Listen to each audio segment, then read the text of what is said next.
This hearing will come to order. I'd like to first thank our witness, Dr. Jon Kosloski, for testifying. He is our newly appointed Director of the All-Domain Anomaly Resolution Office, or AARO, an office Congress established in the fiscal year 2022 NDAA to investigate this very serious problem of unidentified anomalous phenomenon, or UAP.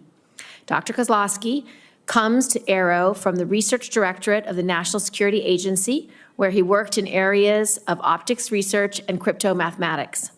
He previously served at the DoD Special Communications Enterprise Office. We look forward to regular engagements between you and the committee. When unidentified anomalous phenomenon enter our airspace, we need to know about it. We need to identify it, but in order to do that, we need to reduce the stigma and credibility challenges associated with these events. Our service members, scientists, foreign partners, and the general public need to know that their reporting, research, and analysis will be taken seriously and acted on in good faith. In the spirit of transparency, AARO recently released a consolidated annual report just a few months after releasing the first volume of the historical record report in March of this year. These public documents help highlight the challenges still facing this office, including the lack of timely and actionable sensor data, the need to revisit cases placed in the active archive, and the importance of improving reporting sources, both in the interagency and internationally. In this hearing, I want to probe a series of specific issues. First, as incidents at Langley and elsewhere have demonstrated, unmanned aerial systems, or UAS, continue to pose significant threats to our national security. In addition to safety of flight issues these UAS create for our own pilots and aircrew, the UAS present clear and undeniable counterintelligence concerns around some of the most sensitive airspace. While standard UAS are not part of AARO's mission, your work on sensors at military installations across the country will be critical to making sure that we have the domain awareness necessary to accurately identify and track these objects. I expect your office to also pay close attention to any anomalous characteristics that these systems could present in the future. Second, I look forward to your presentation of 3 case studies demonstrating cases that AARO has resolved, including the Go Fast, which is one of the most prominent UAP cases. However, I believe it is important to acknowledge ongoing public interest in the Nimitz incident, the gimbal video, and other prominent UAP cases, and for AARO to share what it can about those cases as well. It's also important that AARO speak to unresolved cases and what types of anomalous activity have merited further analysis. And while I know AARO has gone through a period of transition over the past year, it is important to share these disclosures, both resolved and unresolved cases, with the public, even when a Senate hearing is not scheduled. Lastly, while some have been hesitant to come forward to AARO in the past, I hope that potential individuals with firsthand knowledge of unreported programs view your arrival in this position as an opportunity for a new start. AARO was created by Congress to do this work. Congress waived non-disclosure agreements for those who disclose information to AARO and gave AARO the authority to go and turn over every rock. I hope those with information to share use this opportunity so that we, as your senators who represent you, can do our jobs. I look forward to hearing more on these issues from Dr. Kosloski and for members to start a dialogue on this important topic. With that, I would like to turn to Senator Ernst for her opening statement. Thank you, Madam Chair, and thank you, Dr. Kosloski. Our hearing today is about identifying UAPs and understanding their potential implications, which could range from technological advancements to potential threats to our national security. Are these phenomena tied to foreign adversaries such as China or Russia, leveraging advanced technologies beyond our current capabilities? Or do they represent unknown scientific phenomena that challenge our current understanding? We must answer these critical questions to ensure that our national security is not compromised. It is vital that all agencies work in tandem to aggregate data, identify patterns, and develop robust analytical frameworks. Our ability to detect, track, and respond to UAPs requires the latest technology and full cooperation from all government branches. Thanks very much, Dr. Kosloski, for your attention to this matter, and I look forward to the valuable insights that you and AARO can provide to our committee, and I yield back. Thank you. Dr. Kosloski, please make your opening statement. Thank you, Chairwoman Gillibrand, Ranking Member Ernst, and distinguished members of the subcommittee. It is a pleasure to be here on behalf of the Department of Defense as the new director of the All-Domain Anomaly Resolution Office. I appreciate the opportunity to provide a status update on AARO's work and respond to your questions about Unidentified Anomalous Phenomenon, or UAP. On behalf of the department and the entire AARO team, I want to say how grateful we are to Congress for its continued support. Unidentified objects in any domain pose potential threats to U.S. safety and security. Reports of UAP activity, particularly near national security sites, must be treated seriously and investigated with scientific rigor by the U.S. government. By way of introduction, I'm Jon Kosloski. I'm a researcher at my core with an academic background in mathematics, physics, and engineering. I've spent most of my career at the National Security Agency, leading advanced research in the areas of optics, computing, and cryptomathematics. By nature, I am drawn to tough scientific problems, which is what brought me to AARO and the UAP mission. Since I arrived at AARO in August, I've been impressed by the breadth and depth of my team's experience and the framework they've established to rigorously analyze UAP reports. AARO has taken meaningful steps to improve data collection and retention, bolster sensor development, effectively triage UAP reports, and reduce the stigma of reporting UAP events. Last year, AARO worked with the DoD's Joint Staff to issue guidance to defense personnel worldwide on how to report UAP observations and is working with the military services regarding implementation. AARO has also launched a public website that features UAP imagery, case resolutions, material analysis, archival records, and more. These are only a few examples of AARO's recent progress, and we're just getting started. To date, AARO has over 1,600 UAP reports in its holdings from across the U.S. government. I'll share a slide in just a few minutes with updated UAP analytic trends. You'll see that many reports resolve the commonplace objects like birds, balloons, and unmanned systems, while others lack sufficient data for comprehensive analysis. Although only a small percentage of reports received by AARO are potentially anomalous, these are the cases that require significant time, resources, and a focused scientific inquiry by AARO and its network of partners.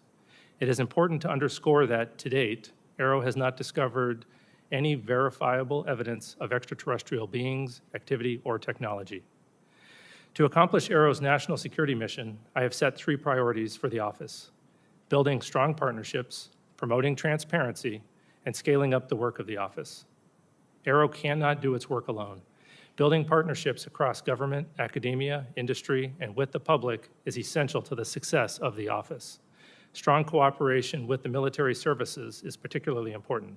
We rely on their support to implement our reporting guidance and to amplify the message that there should be zero stigma associated with UAP reporting. We also rely on partnerships with the national labs, the Office of the Director of National Intelligence, FBI, Department of Homeland Security, NASA, all of which play a role in the whole of government effort to address UAP. Recognizing the talent and expertise that reside outside of the government, AARO will continue to explore new ways to partner with the academic and scientific communities to investigate its most complex UAP cases. A related priority for AARO is transparency. Our ability to collaborate with key partners, including the scientific community and the public, relies on information sharing, to include downgrading and declassifying UAP-related information. In some cases, it may be unclear to the public why the DoD classified a piece of information in the first place. Why are photos of seemingly benign objects such as balloons classified? It's often the case that an object or phenomenon isn't itself a security concern, but the location, source, or method used to capture it is still sensitive. Many cases are difficult to quickly release to the public, but are reported to the appropriate committees in Congress that are authorized by law or House and Senate leadership to receive the information. It is important to note that AARO does not unilaterally declassify information. Instead, we work with the originator of a classified record to ensure that declassifying that record does not inadvertently harm national security. This can take time. Nonetheless, the department is committed to declassifying and publicly sharing more information on UAP while protecting sensitive sources and methods. I'll be sharing some newly declassified imagery in just a few minutes. AARO is also working closely with the National Archives and Records Administration to make UAP-related documents publicly available in a digitized collection. Meanwhile, AARO continues to review the U.S. historical record relating to UAP. We welcome any former or current government, civilian, contractor, or military service member with relevant information to reach out to us at www.aaro.mil. My final priority is scaling up AARO's work to match its mission. AARO needs to bolster the quantity, quality, and diversity of data that it acquires and examines. This means tapping into existing data sources within the interagency while deploying AARO's own organic sensor capabilities. To the extent that UAP results from the domain awareness gaps, more and better data will help us fill those gaps and help us understand what is being encountered. In closing, AARO is committed to the highest standards of scientific integrity. We will not foreclose on any explanation for UAP prematurely. We will continue to follow the science and data wherever they lead. We will continue to have an open and frank dialogue with Congress in settings like these and in classified briefings. We will continue to keep you fully and currently informed of all UAP information, active or historical. And finally, we will share as much information as possible at the unclassified level to inform the public of AARO's activities and its findings. For now, I'd like to turn to a brief presentation of UAP trends and cases, and then I'd be happy to take questions.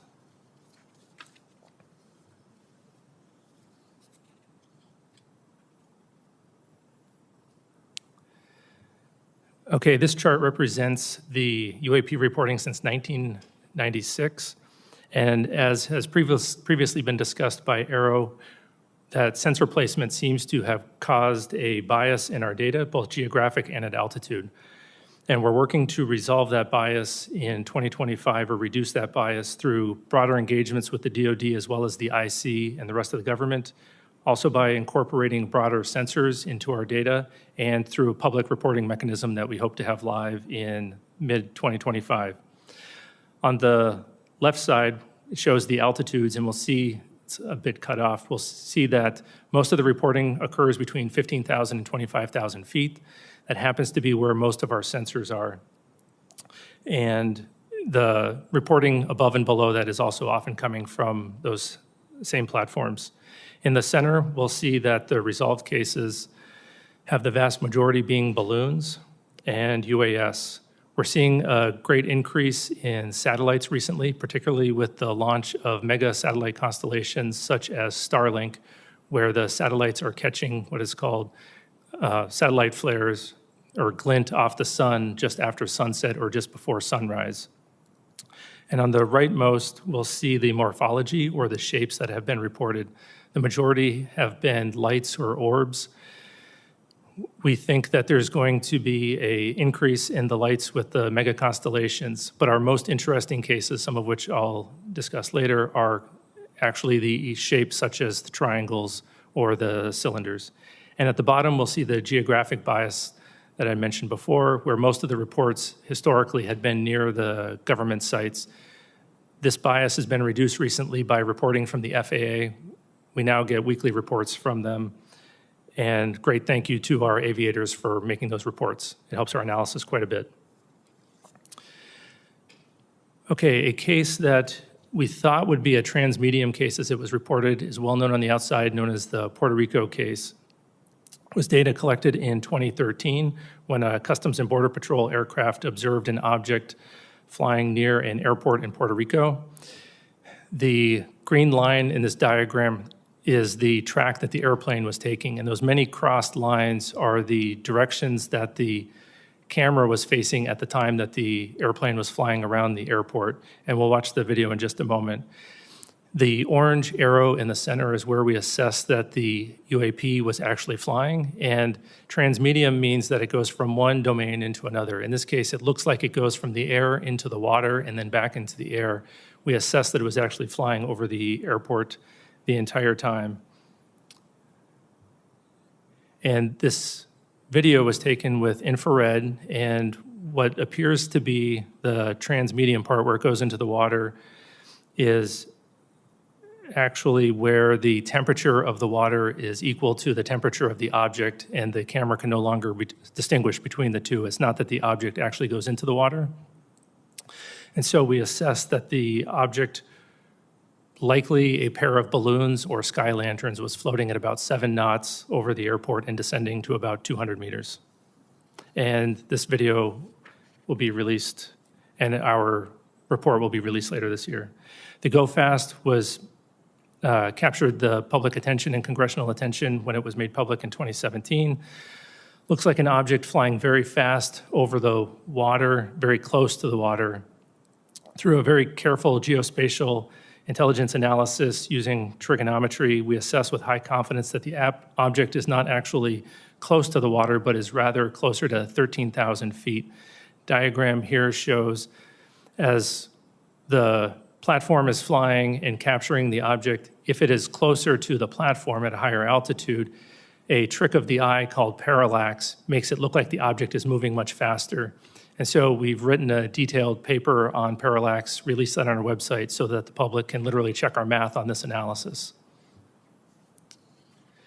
An interesting case, which I don't believe the public is familiar with, is captured in 2018 from a UAV flying in the Mediterranean, watching Mount Etna as it was erupting. And it appears that that object is flying through the plume of superheated gas and ash. This was a rather difficult case to resolve. We had to pull in support from a number of IC and S&T partners and even reach out to a volcanologist. And through very detailed 3D modeling and pixel-by-pixel analysis of the object as it's traversing across the clouds, they assessed that the object was actually 170 meters away from the plume and not flying through it.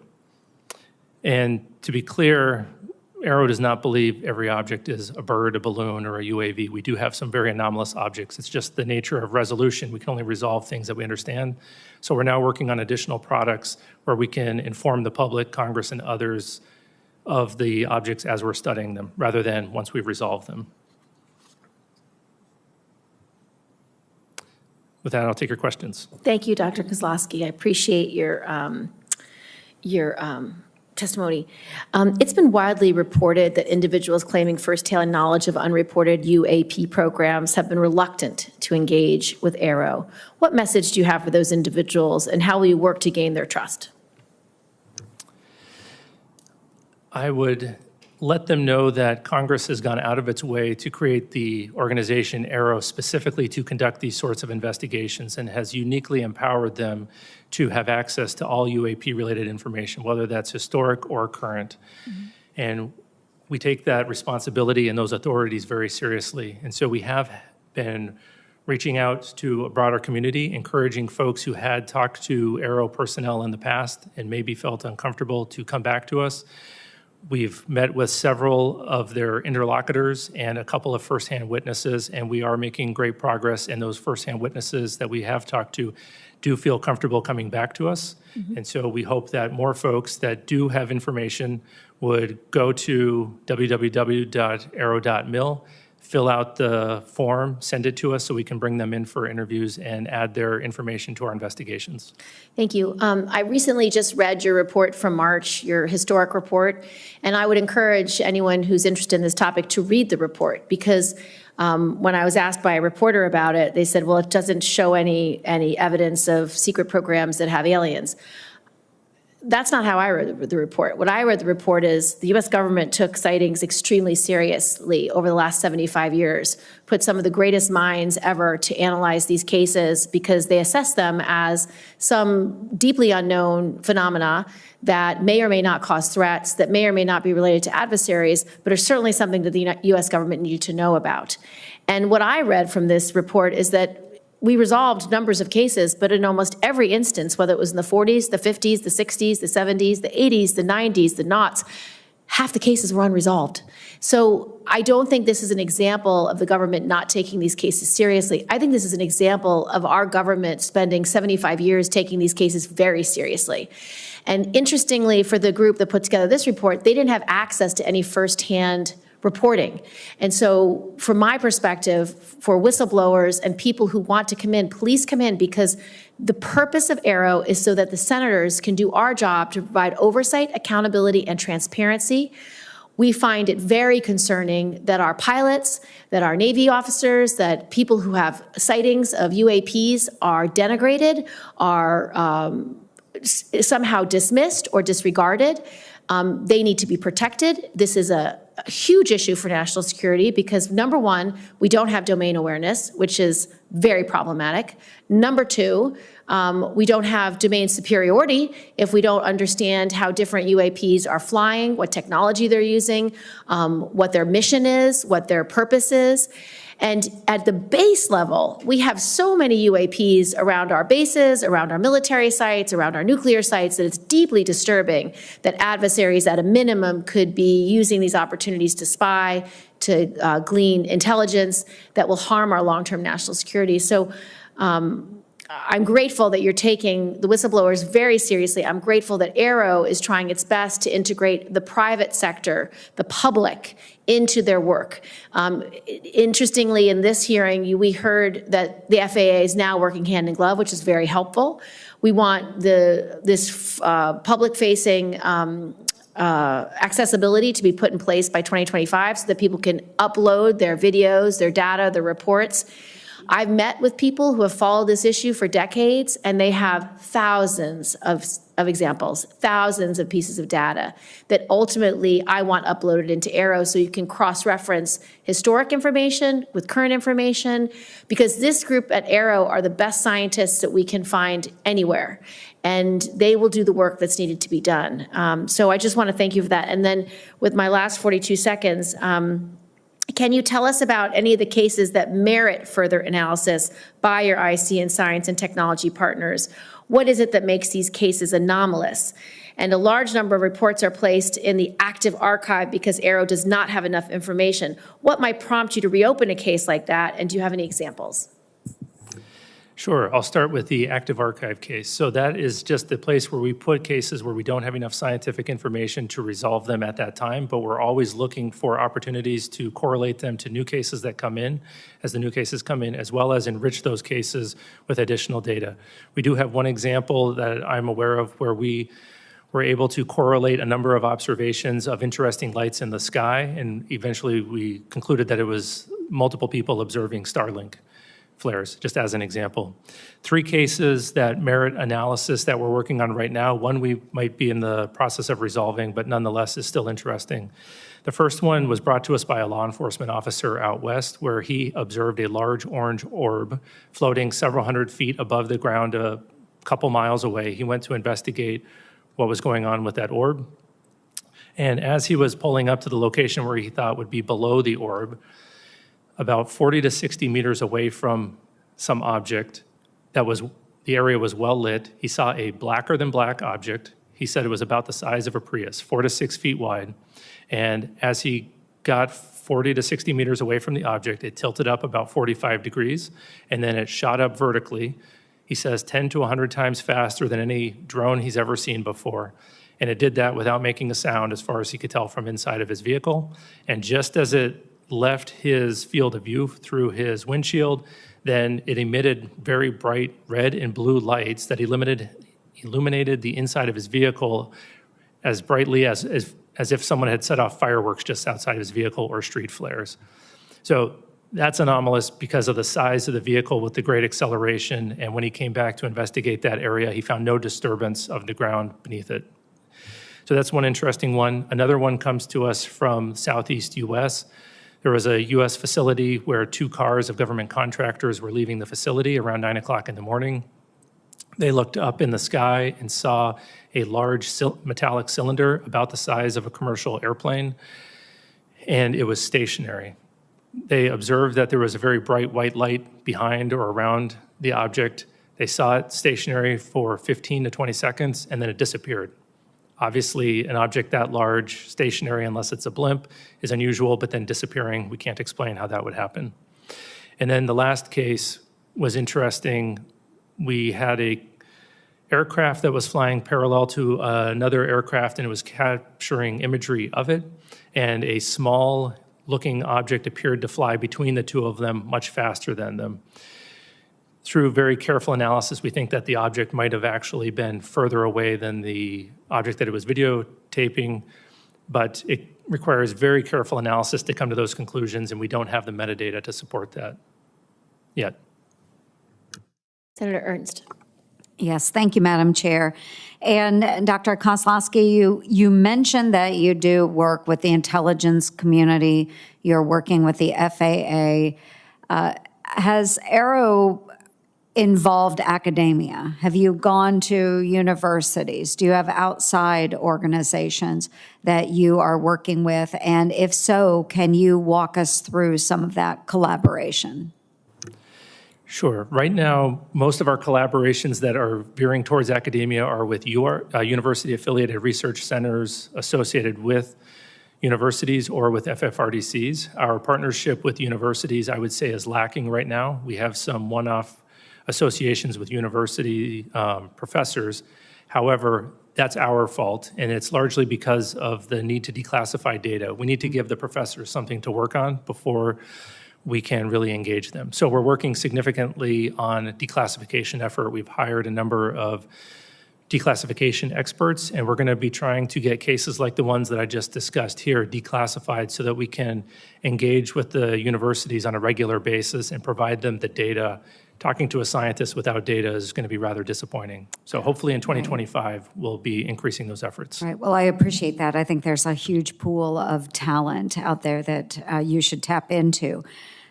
Given the public's growing concern and interest in UAPs, how do you balance the need for the transparency that our public is demanding with the potential risks of revealing classified defense information? Yeah, that's always a concern that's on the front of our minds. We want to make sure that we're deconflicting both on potential U.S. programs and what the IC might be tracking for adversarial programs as we're aggregating that information and preparing to share it. However, oftentimes we can remove the discussion of the unidentified and anomalous activity from the sensitive information that our partners are concerned with. And that's usually going to be the platforms that the information was collected with if it is truly anomalous. And so we have our partners working alongside in the declassification of that data.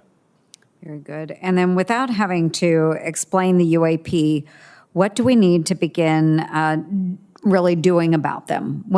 What precautions can we take? What should we be doing about them?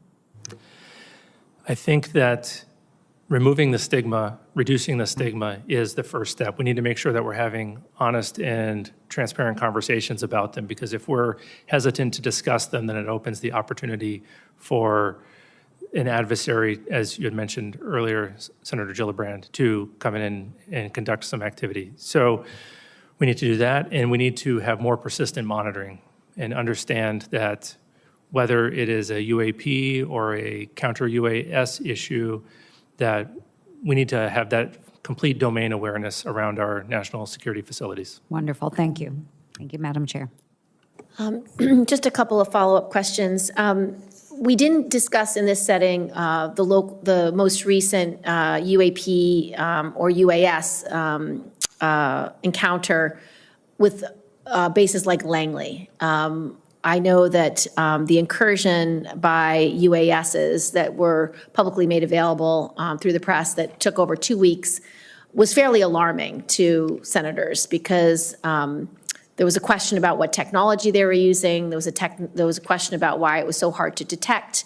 Can you speak to how AARO will be integrated into the review of these kinds of cases and how you can be helpful to both the intelligence community and the Department of Defense in analyzing or being able to more quickly analyze what's knowable and what's not knowable, so that, because once you do identify it as a drone, for example, it then goes to the right department at DOD or the intelligence community to assess, deal with, or take down as the incident might be. But to talk to us a little bit about what role you can play for both the DOD and the IC community in these kinds of incursions that are happening when we don't know what tech is being used and we don't understand a flight pattern or we don't understand how they arrive and depart in the way they do. Yeah, we are generally going to be supporting them through an advisory capacity as an organization that naturally needs to conduct baseline experiments of the environment to see what normal looks like, whether it's balloons, birds, anomalous activity, or drones flying through an environment, we're going to gather a lot of data that will allow us to characterize an environment very well and then detect and follow those tracks, hopefully rather efficiently. There's also a lot of overlap in the type of sensors that are going to be used for the counter-UAS mission and the UAP mission, whether that's active detection like radars or passive like cameras. And so as AARO is trying to push the bounds on detectability for UAP, we're hopefully going to have best practices that we can also provide to the counter-UAS, and potentially we might have additional technologies that we can offer them to support. I'd like to just address a little bit of reporting and feedback. As you know, AARO is required to develop a mechanism for the public to report UAP information. Now that that mechanism for current and former military, civilian, and contractor personnel has been established, can you speak to AARO's plans for a public reporting mechanism, and how did AARO arrive at this approach, and were other options considered? And second, for pilots and operators who have reported a UAP, what feedback, if any, has AARO provided to these individuals related to what AARO is doing with their report and how the report has been resolved? How does such feedback or lack thereof impact the frequency of UAP reporting? Yeah, the public reporting mechanism that we've decide to go with is going to look similar to the reporting mechanism that we currently have for historical events, where we're going to ask folks to go to our website, download a PDF form, put in the narrative for their account, and then email that to us with accompanying media. Usually it'll probably be imagery. We went with that option because we thought, one, we could do it rather quickly, we could do it efficiently, make it very cost-effective for the taxpayer, but also we think we can gather all the data that we're going to need to conduct our analysis, and then we're going to have that feed into an automated processing system that will cross-correlate that against all the other public reported cases as well as the U.S. government cases. We did consider a number of other reporting mechanisms as to include automated online forms as well as cell phone apps, and we ultimately decided that this would be the safest, cheapest, and easiest to maintain in the future while protecting the private information of the individuals who are reporting. Regarding the feedback from the resolved reports, right now we don't have a good feedback mechanism. It's fairly informal. We're working on building a case management system that AARO will use at all classification levels, and hopefully in that we'll be able to provide feedback as the case is going through the resolution process. We have multiple phases. Then the folks who report that, whether it's a pilot at the classified level or someone potentially reporting through another mechanism, they'll get that automated feedback.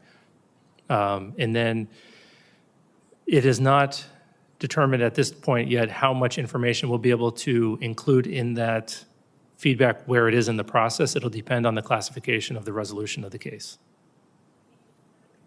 My final question is there anything that you need to tell the Senate that you need from us, whether it's funding, whether it's support, whether it's legislation?